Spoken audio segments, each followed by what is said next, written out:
Imagine waking up to the most soul-crushing betrayal, not from a stranger, but from your own mother. Not whispered behind your back, but broadcast for the entire family to see. That's exactly what happened when my mom decided to host her 60th birthday, and her invitation included everyone except me and my 8-year-old daughter. Her message was a cold, calculated strike. All my children brought this family respect except Erica. She chose to be a lowly single mom. I no longer see her as my daughter. The words hit me like a physical blow, but I didn't cry. Not then. The real pain came later, in a quiet moment, when my child asked a question that made my blood run absolutely cold.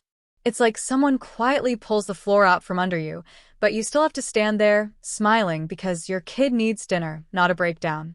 It was a Tuesday night, one of those ordinary evenings that are only ordinary if you don't factor in the delightful chaos of elementary school.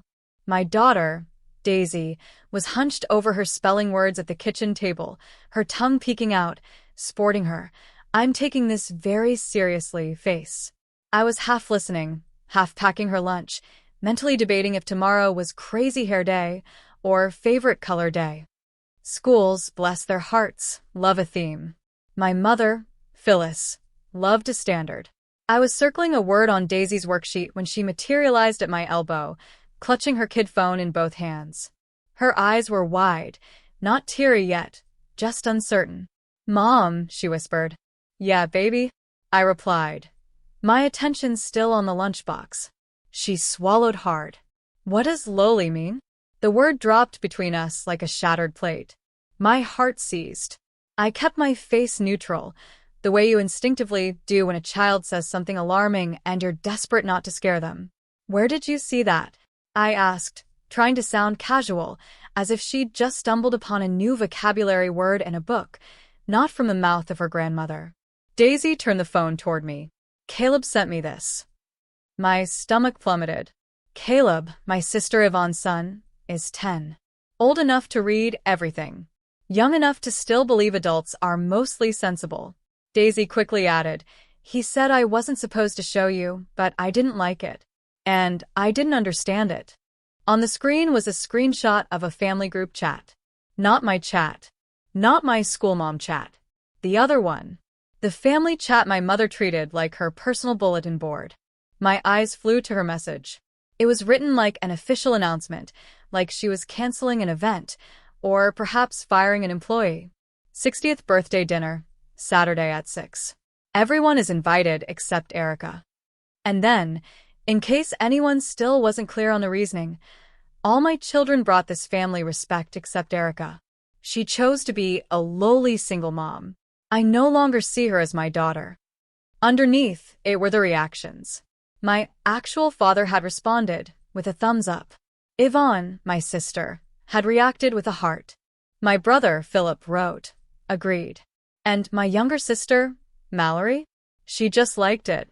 Like my mom had posted a photo of her new curtains. Like my public shaming was a home decor choice. No one mentioned Daisy. Not once. The hum of the fridge suddenly sounded deafening. I noticed a single crumb on the table, hyper-focused.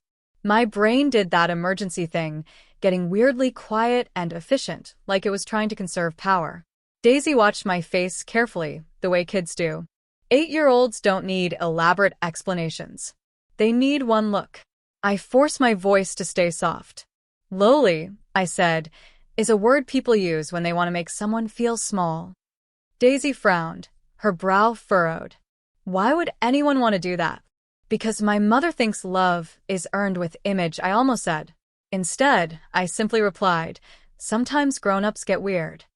Daisy looked at the screen again. "Grandma wrote that about you." I nodded once. "Yeah." She hesitated. "Did you do something bad?" There it was. The question hidden beneath every child's question. If an adult is cruel, a child assumes someone must have deserved it because the alternative is terrifying. I reached for Daisy's hand. "No," I said firmly. "I didn't do anything bad, and neither did you." Her eyes shimmered, but she didn't cry. Daisy is stubborn. That's mine. My mother would have called it unfortunate. I gently took the phone and set it face down on the table, as if it were radioactive. Then, my brain demanded the next step. I tried to open the family chat myself. Tapped the group name in my messages. Nothing. I searched. Nothing. I scrolled back, frantically, thinking it might be hiding between a dentist appointment reminder and a bill payment alert. Still nothing. My chest tightened with a painful squeeze. I hadn't just missed an invite. I'd been erased. Daisy whispered, her voice barely audible. So, we're not invited? I swallowed hard. No. She stared at her spelling sheet as if it had personally betrayed her. But Grandma always has a birthday. That simple line, devoid of any drama, hurt more than the screenshot. Because it wasn't about me. It was about Daisy realizing her place in the family had conditions, too. I took a slow, steadying breath. Daisy, I said, keeping my voice level. Go brush your teeth, okay? And pick your dragon book. The dragon always wins. She hesitated at the doorway. Are you okay? I'm okay, I said. And it wasn't a lie. Not exactly. I was upright. I was breathing. I was still a mom in a kitchen, surrounded by spelling words and lunchboxes. That counts as okay. Daisy patted away, and I stared at the screenshot again. The words didn't blur. They didn't soften. They didn't become less true just because I desperately wanted them to. Then my phone buzzed. Yvonne. Of course. I answered, needing one last thing before I moved forward. Confirmation. Not for my feelings, but for my sanity. Erica, Yvonne said, already sounding irritated, as if I had inconvenienced her by being disowned. Is it real? I asked, cutting straight to it. A pause, a sigh. You saw it. So, it's real. Mom was upset, Yvonne said quickly. You know how she gets. She told the whole family, I'm not her daughter anymore. Why are you making this such a big thing? Yvonne snapped. My grip tightened around the phone. Because my 8-year-old just brought me your mom's message, I said, my voice dangerously calm. Caleb sent Daisy a screenshot, and she asked me what lowly means. There was silence. Not shocked silence, not embarrassed silence, just recalculating silence. Caleb shouldn't have sent that, Yvonne finally said, missing the point so completely it almost felt like a deliberate choice. Okay, I said, my voice still steady. So, you're confirming it's real? Yvonne exhaled sharply. It's Mom's birthday. Don't start drama. I looked at the screenshot again. My dad's thumbs up. Philip's agreed. Mallory's like, the whole family lining up behind her, as if my very existence was optional. I'm not starting drama, I said. I'm ending contact. Yvonne scoffed. Unbelievable. I didn't argue. I didn't defend myself. I didn't plead as if I were applying to be loved. I simply said, tell Mom she got what she wanted. Then I hung up. I blocked my mom. I blocked my dad. I blocked Yvonne, Philip, and Mallory. No warning. No lengthy paragraph. No emotional TED Talk. Just silence. Because I wasn't going to perform my pain for people who treated it like a nuisance. When Daisy came back in her pajamas, holding her dragon book, she climbed into my lap like she always did. Her small body was warm and heavy and real. Read, she asked. Yeah, I said, kissing her hair. We're reading. And while the dragon defeated monsters and saved villages, I made a promise I meant with my whole chest. No one would ever make my child feel lowly. Not on my watch. Midway subscribe line, by the way, if you're still with me, still feeling the sting of family drama, hit that subscribe button. More unbelievable stories and moments of triumph are definitely coming. Main story continued, and if you're wondering why I'm telling you this, why I'm calm enough to put words to it at all, here's what you need to know for now. The next time my family saw me, their faces went pale, and they regretted everything. Families like mine don't usually start with one big, cinematic betrayal. They start with small cuts, little loops, moments you can explain away if you're desperate enough to keep believing you belong. My mother, Phyllis, was obsessed with image. Not influencer image, an older, polished image. The kind built in church foyers and neighborhood gatherings where everyone pretends their lives are perfectly fine. We were middle class, but Phyllis treated middle class like a temporary condition, as if we were all one correct choice away from being truly admired. Yvonne was the golden child. Yvonne could sneeze wrong, and my mom would call it cute. Philip was the brag-worthy one. Not because he was kind, but because he looked successful. He had a job title people nodded at, and a car he waxed like it was a personality. Mallory was the quiet one, the peacemaker, the let's not upset mom sister. Mallory could watch a house burn down and whisper, "Let's not make a scene." And then there was me. I wasn't reckless. I wasn't irresponsible. I got good grades. I worked. I paid my bills. I showed up with casseroles and thoughtful gifts and a smile that silently pleaded, "Please don't decide I'm too much today." But I wasn't effortless. My mom loved effortless. People who made her look like she'd done everything perfectly. So, when I got pregnant with Daisy, the first words out of Phyllis's mouth weren't, "Are you okay?" They were, "Are you married?" A hypothetical question, of course. She knew I wasn't. Engaged. No. Her face tightened like she'd swallowed something bitter. People will talk. Always. I told her I was keeping my baby. I said it calmly. I meant it. Phyllis did the things that looked like support.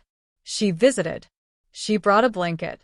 She took one photo and then asked, very casually, "Don't post it with any details, okay? I don't want questions." That's the kind of sentence you don't truly hear until years later. Phyllis didn't hate Daisy as a person. She hated what Daisy represented, a life that didn't match the family narrative. And over time, that turned into mistakes. The first one I truly remember happened when Daisy was 3. There was a family barbecue at my aunt's house. Everyone talked about it for weeks. Yvonne was coordinating sides. Philip was coordinating nothing, but still took credit. My mom was coordinating the vibe. My invitation never came. Not a text, not a call, not even a "Hey, are you coming?" Nothing. I found out afterward when Yvonne casually mentioned, "Oh, you should have seen Dad trying to grill." It was hilarious. I smiled, trying not to choke. I didn't even know about it. Yvonne blinked, then did the fake surprised face. "Wait, what?" "Mom said she told you." "She hadn't." "You're kidding," Yvonne said in the tone of someone inconvenienced by reality. "Well, of course, you can come next time." Next time. As if I were asking to be added to a mailing list. I wanted to believe it was a mistake, because the alternative was admitting my family could simply pretend I didn't exist. Then it happened again. Different event, same gut punch feeling. Someone would mention something small afterward, as if it weren't a big deal. I wasn't there. When I asked, my mom would say, "Oh, I thought you knew." I didn't accuse. I didn't scream. I did that thing women do when they're trying to stay lovable. I swallowed it. I told myself I was being too sensitive. Then the kids started echoing the adults. One day, Daisy and Caleb were playing in the living room while the adults chatted in the kitchen. I was rinsing dishes when I heard Caleb's voice drift in, casual and confident. "Grandma said you guys don't come to stuff because your mom makes things complicated." Daisy went still. "My mom isn't complicated," she said, her voice small. Caleb started to argue, then saw my face and stopped. Kids repeat what they hear. They don't understand the weight of it. They just hand it over like a toy. I dried my hands, walked in, and knelt down so I was eye level with both of them. "Caleb," I said gently, "if Grandma says something about me, you don't need to bring it into this room." "Okay." Caleb's face flushed. Daisy's eyes filled. And in that moment, I realized something that changed how I saw everything. My mother wasn't just judging me. She was teaching the next generation how to judge me, too. That's when I started drawing lines. Not dramatic lines. Real ones. Doors that closed. "If Daisy isn't welcome, neither am I," I said calmly. I meant it. Phyllis would nod, as if she understood, then later act like she'd never heard the words. Because people like my mother don't see boundaries as reality. They see them as tantrums you'll outgrow when you need something. Then came the group chat message. The one Daisy saw first. My mom didn't just exclude me.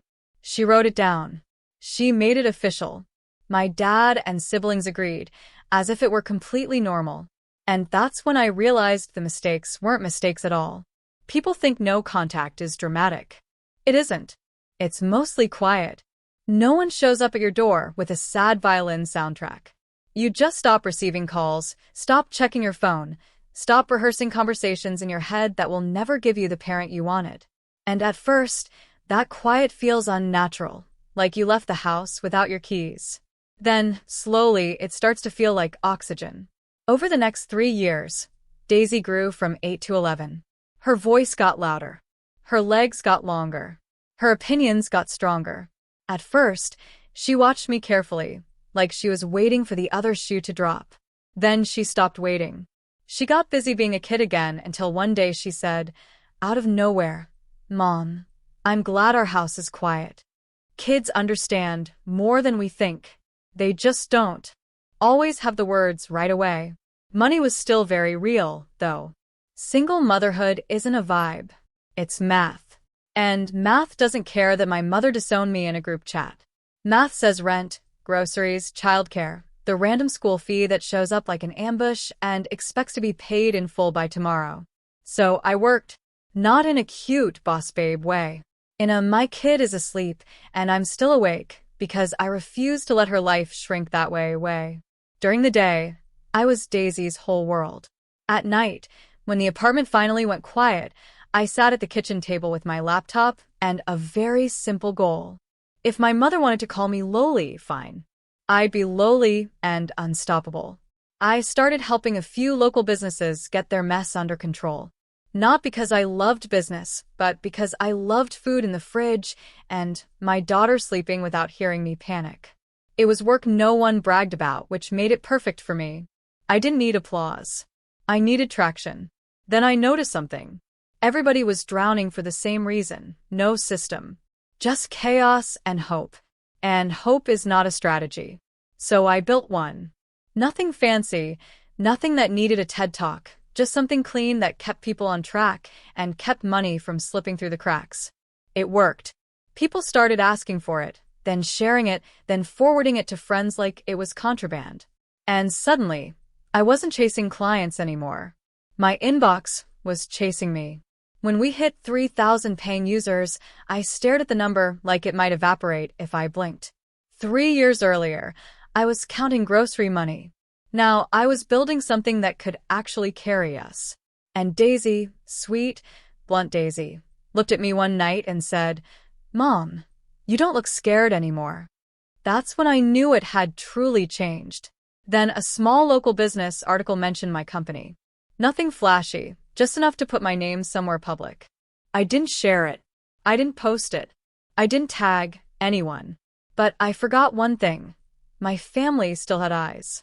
The first attempt to re-enter my life didn't come with an apology, of course not. It came with an unknown number on my phone and a voicemail that started with my mother's voice, pretending we hadn't been strangers for 3 years. "Erica," she chirped, bright and practiced. "Call me. We need to talk." Need, not want. Need. Then she added, as if offering me a prize, "I saw you're doing very well. I always knew you would." I deleted it. The second attempt came through Yvonne because Yvonne loves being a messenger when it gives her power. A text from a new number. "It's Yvonne. Mom wants to make peace. Don't be stubborn." No, I'm sorry. No, that was wrong. Just don't be stubborn, as if my boundaries were simply an attitude problem. I didn't reply. The third attempt was the one that truly made my blood run cold. Daisy's kid phone buzzed at breakfast. She glanced at the screen and slid it toward me without a word. Grandma flashed at the top. My mom had found Daisy's number. I stared at it like it was a snake in my kitchen. Daisy watched me, jaw tight. "I didn't give it to her," she said quickly. "I swear." "I know," I said. And I meant it. Daisy isn't sneaky. She's honest in that blunt kid way that makes you want to apologize to every adult who ever misread you. I let it go to voicemail. My mom's voice chirped through the speaker, like she was calling about a bake sale. "Hi Daisy, it's Grandma. Tell your mom to call me back. I miss you. I have something special for you." "Something special?" My mother's favorite bait. Daisy's face twisted. I don't want something special. I felt rage rise up, and then I did what I'd learned to do. I put it in a box and kept it from spilling onto my child. Okay, I said calmly. We're going to handle this. I didn't call my mom. I didn't open the door to a conversation she could turn into a weapon. I called Daisy's school and asked them to update her file. No contact with extended family without my written permission. Period. It wasn't dramatic. It was adult. It was the kind of boundary you build with paperwork. That same week, I got another call. This one from a cousin I still trusted. The kind of relative who doesn't love drama, but also doesn't lie. Just so you know, she said carefully, your mom's been telling people she always supported you. She's saying the family is very proud. I let out one short laugh, not because it was funny, but because the sheer audacity was almost impressive. And Philip, my cousin added, hesitating. He's been mentioning you in meetings like you're connected. Connected. My brother Philip wasn't reaching out because he missed me. He was reaching out because my name was now useful. A week later, the fourth attempt arrived in the most my mother way possible. A polite email. Not to me. To the event organizer of a business awards night I was scheduled to attend. The organizer forwarded it to my assistant with a simple question. Is this legitimate family? My assistant brought it to me with that careful, professional face people wear when they're trying not to pry. The email was from my mom, Phyllis. She wrote, I am Erica's mother. Our family will be attending to support her. Please ensure we are seated appropriately. Appropriately, like love comes with assigned seating. I stared at the screen, feeling that old, familiar tightness in my chest. And then I understood exactly what was happening. My family wasn't coming to celebrate me. They were coming to be photographed near me. They were coming to cash in the story they'd rewritten. Proud parents, supportive siblings, loving grandparents, a family that never disowned anyone. The only problem was I had receipts. I opened a folder on my computer titled Proof, because yes, I'm a single mom, and yes, I'm petty in a responsible way. I pulled up the screenshot of my mother's group chat message. Then I forwarded it to the event organizer with one calm note. Thank you for checking. This person disowned me in writing. They are not authorized VIP/family section guests. Please notify security if they approach the stage or my daughter.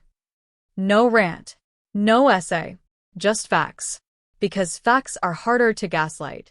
That night, after Daisy went to bed, I sat at my kitchen table and stared at the blank space where my mother's love used to be. I didn't cry. I didn't spiral. I didn't even feel surprised. I felt steady. At the time, I thought the worst thing had already happened. I didn't know yet that the next time my family showed up, it would end with them wishing they'd never said my name. The night of the event, Daisy stood in front of the mirror, twisting her hair, trying to decide if she looked fancy enough for a room full of people in blazers. She was 11 now, still my kid, still stubborn, just tall enough to see over the lies. Do I look okay? She asked. You look perfect, I said, smoothing her collar. We arrived early. The venue was all high ceilings and flattering lights, the kind of place where people pretend they've never ugly cried in a car. Cameras by the entrance. A step-and-repeat backdrop. Tiny glasses of expensive liquids that tasted like regret. Daisy squeezed my hand. Why are there so many people? Because grown-ups like to clap for each other, I said. It's basically a pep rally, but with blazers. She giggled, and for a second, my chest loosened. Because no matter what happened, Daisy and I were together. We always had been. This was a public event. Anyone with a ticket could come in, which meant my family could show up. But they weren't getting anywhere near us this time. So, when Daisy and I sat near the front, my name printed in the program, I felt steady. Then the air changed. You know that feeling when a room shifts before you even see why? Like your spine gets an alert. I felt it. Daisy felt it, too. Her hand tightened around mine. Mom, she whispered. I turned my head just enough. There they were. My mom, my dad, Yvonne, Philip, and Mallory filing into the back rows under the dimmer lights. The way you see people who arrived late and expected VIP treatment. My mother, Phyllis, was dressed like she'd meticulously planned for a photograph. Pearls, cream, respectable from head to toe. From the back of the room, it didn't look respectable. It looked desperate. She spotted me and lifted her chin, as if she were about to reclaim territory. Then she stood up and started moving down the aisle. Of course she did.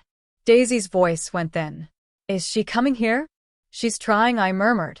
And that's when my mom tried to walk toward the stage. Not at a run, not making a full scene yet, just a steady march toward the front rows, the cameras, the family section she believed she deserved. An event staff member stepped into her path with a polite smile and a spine made of steel. Ma'am, she said gently, your seats are in the back. My mom's mouth tightened. I'm her mother. The staff member didn't blink. Your seats are still in the back. My mom tried to step around her. The staff member moved with her, like a living boundary. I didn't move. I didn't rescue her pride. She'd spent years burying mine. My mom argued for one more beat, long enough for heads to turn, then finally backed down and walked stiffly back to her row. Yvonne's smile vanished. Philip leaned in, whispering fast. My dad stared forward like he didn't want to be recorded having a conscience. The program continued. Speeches, awards, applause. Then my name was called. Daisy looked up at me like I was about to jump off a cliff. Go, she whispered. I walked to the stage, took the microphone, and looked out at the room. I saw cameras. I saw a live stream screen off to the side. I saw a sea of faces. And in the back, I saw my family, sitting where they belonged, far enough away that they couldn't pretend we were close. I took a breath. I'd planned not to mention them. I wanted to win without speaking their names. But then I remembered Daisy's voice at our kitchen table. What does lowly mean? And I realized something. If I stayed silent, the shame would stay ours. So I made a choice. I'm a single mom, I said. And I built this without a safety net. A few people nodded. The room got quieter. My daughter and I started in a small apartment with a kitchen table that doubled as a desk and a dinner table. There were nights I wanted to quit, but I couldn't, because I had someone watching me learn what worthy looks like. I paused just long enough for the room to lean in. 3 years ago, my mother wrote in our family chat, all my children brought this family respect except Erica. She chose to be a lowly single mom. I no longer see her as my daughter. The room went still. Not gossip still. Truth still. I kept my tone calm. Not angry. Not theatrical. Just factual, like reading something that should never have been written. I'm not sharing that for sympathy, I continued. I'm sharing it because it's part of what I overcame. And because if anyone has ever tried to make you feel small for surviving, hear me. You can build anyway. I didn't look at the back rows. I didn't need to. I could feel them shrinking from across the room. Then I pivoted because I wasn't giving them my whole speech. I thanked my team. I thanked the people who supported me. And I thanked Daisy because she was the only family I needed to name. Applause broke out. Real applause. When I stepped off stage, Daisy launched into me whispering, Mom, you are so strong. I held her close and whispered back, so were you. We headed toward the lobby. That's when Philip intercepted us, moving fast, like he was trying to catch the story before it ran away. What was that? He hissed. I didn't stop walking. The truth. He blocked my path. You didn't have to say that. I finally looked at him. You didn't have to agree with it. His face tightened. My mom, Phyllis, appeared behind him, eyes glossy with rage. How could you do that to me? I didn't raise my voice. You wrote it.